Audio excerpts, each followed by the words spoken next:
So recently I was looking for a good all-around lens to use traveling, hiking, things like that. One that I wouldn't have to change lenses as often. So a couple that I narrowed it down to were both Tamrons. The first one I got was the Tamron 18-400, and the second one I tried out was the Tamron 16-300. And as you can see right off the bat, there's a big physical size difference between these two.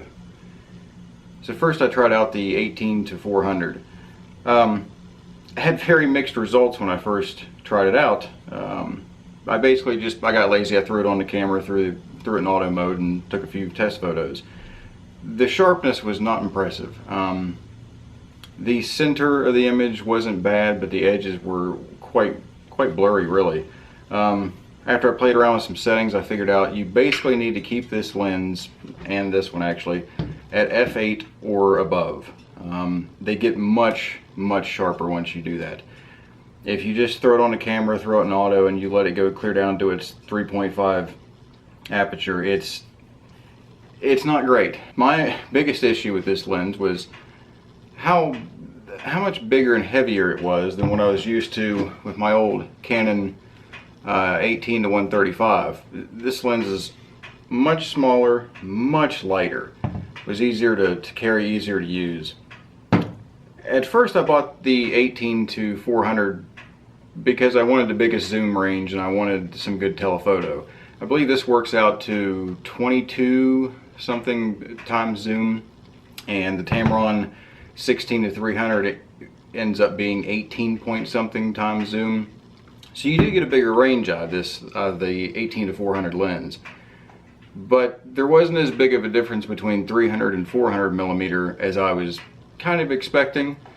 So I wanted to try out the 16-300 because I think I would actually get more use out of the wide angle 16 millimeter than I would the telephoto end. So I ended up ordering this one too to try out. Right off the bat I was more impressed with this one. Again, you do have to stay at f8 or above to keep your overall image sharp. But once you do that, honestly, long story short, I don't know why you would pick the 18-400 over the 16-300, unless that tiny bit of telephoto and it was really worth it to you. I find that the 16-300 is a much more overall usable lens, and I definitely use the wide angle more than I would the telephoto end. But the other big thing is the ease of use. It's much smaller. It's, I'd say, almost an inch shorter, 3/4 of an inch shorter. It's much lighter. It's easier to use. The zoom on the 18-400 it's pretty stiff. It starts out kind of easy, in the middle is pretty stiff, and then it gets easy again. Plus, you can see she definitely extends. The 16-300, it's much smoother. It's easier, and it's more even the entire zoom range. The other thing I noticed was with the 18-400, your focus ring is out on the end of the lens. Your zoom is towards the middle.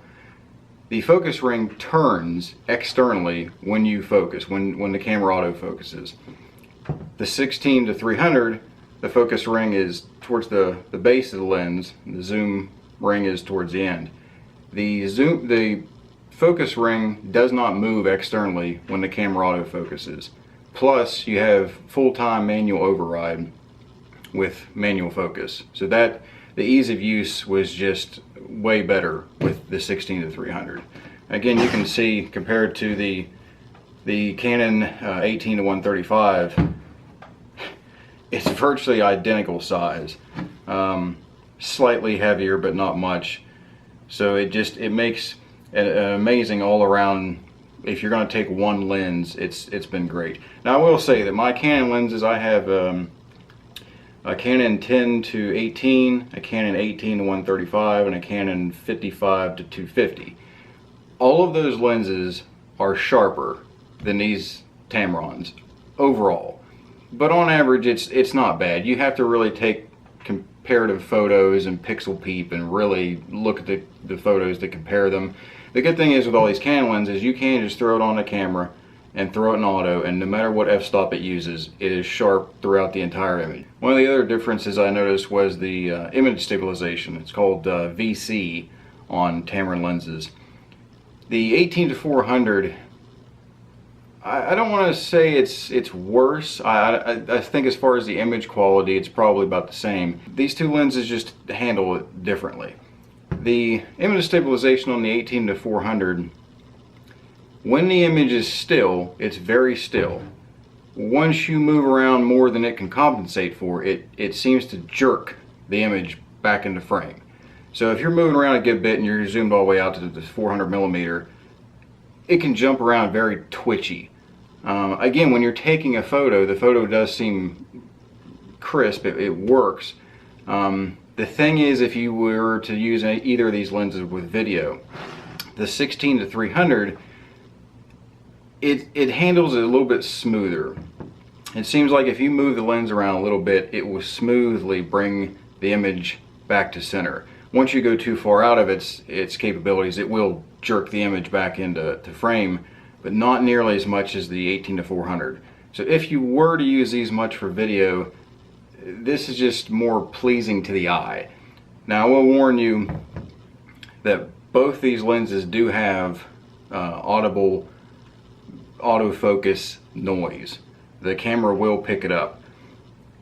I don't want to say the 18-400 is louder, it's just more noticeable. It's more annoying to me, at least.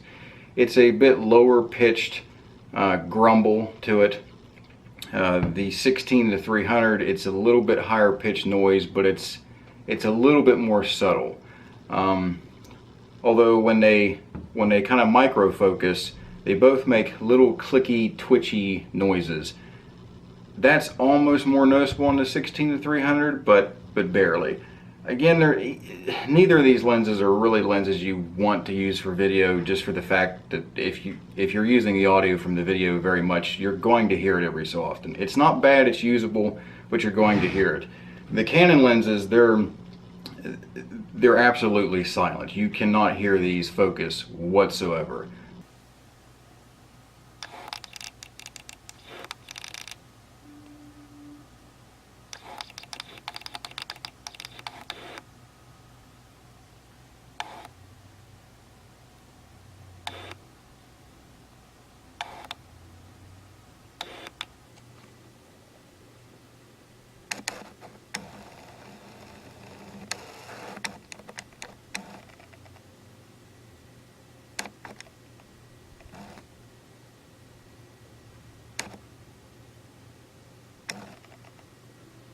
Something else I want to mention, when I first got the 16-300, I thought, oh great, here's my luck. I thought it was defective. I use a Canon 77D, and when I placed the lens on there and took a wide open shot at 16mm, the image was messed up. I did a little bit of research online and found out that it's not compatible with Canon's lens aberration correction settings. So basically you want to go in your menu settings and turn all of those off. Once I did that, it was perfectly fine. Alright guys, well I hope that helped you out a little bit if you were considering what they call a super zoom lens, a good all-around lens to use for your day hikes or traveling. When you don't want to carry a lot of equipment, or you don't want to bother swapping out a lot of lenses. These are definitely two good choices. Again, I would go with the 16-300. Thanks for watching. Hit that subscribe button or something. You know the drill.